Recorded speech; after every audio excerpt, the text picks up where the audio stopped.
గాలి, నిప్పు, నీరు, భూమి, ఆకాశం. వీటిని పంచభూతాలు అని అంటాం. సమస్త ప్రపంచం మొత్తం కూడా పంచభూతాలతోనే ఏర్పడింది. మీరు ఎక్కడైనా చూడండి, ఈ 5 మాత్రమే కనిపిస్తాయి. సూర్యుడు, చంద్రుడు, జీవుడు అని ఇంకా 3 ఉంటాయి. మొత్తం కలిపి 8 అంటే అష్టమూర్తులు అని అంటాం. ఈ సూర్యుడు, చంద్రుడు, జీవుడు కొంచెం పక్కన పెట్టేస్తే ఈ సమస్త కనిపించే ప్రపంచం అంతా కూడా పంచభూతాలతోనే ఏర్పడింది. దీనినే ప్రకృతి అంటారు. అంటే నేచర్, ప్రకృతి అని అంటాం. ఈ ప్రకృతికి 3 గుణాలు ఉంటాయి. సత్వగుణం, రజోగుణం, తమోగుణం అని 3 గుణాలు ఉంటాయి. సత్వగుణం అంటే ప్రేమ, దయ, కరుణ, అహింస, సత్యం, ఇవన్నీ కూడా సత్వగుణం.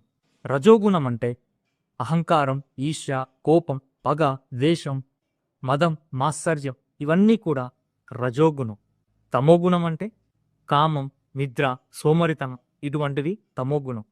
ఈ గుణాలు, ఈ 3 గుణాలు ఏవైతే ఉన్నాయో అవి మన ప్రకృతిలో ఉంటాయి. ఇప్పుడు ఈ పంచభూతాలు ఏవైతే ఉన్నాయో మన శరీరం కూడా ఈ పంచభూతాలతోనే ఏర్పడింది.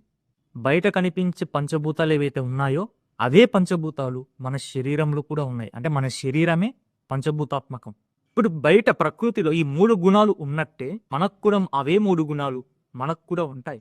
మీరు కూడా ఆలోచించండి. మనం ఒకసారి గుడికి వెళ్తాం. గుడికి వెళ్ళినప్పుడు మనం ప్రశాంతంగా, ఆనందంగా, ఎవరికైనా దానం చేసేటప్పుడు ఆ దాన గుణం కానీ ఇవన్నీ కూడా ఏంటి? సత్వగుణాలే. ఒక్కోసారి మనం కోపంగా ప్రవర్తిస్తూ ఉంటాం, ఈగోతో రెచ్చిపోతూ ఉంటాం. ఇవన్నీ కూడా ఏంటి? రజోగుణాలే.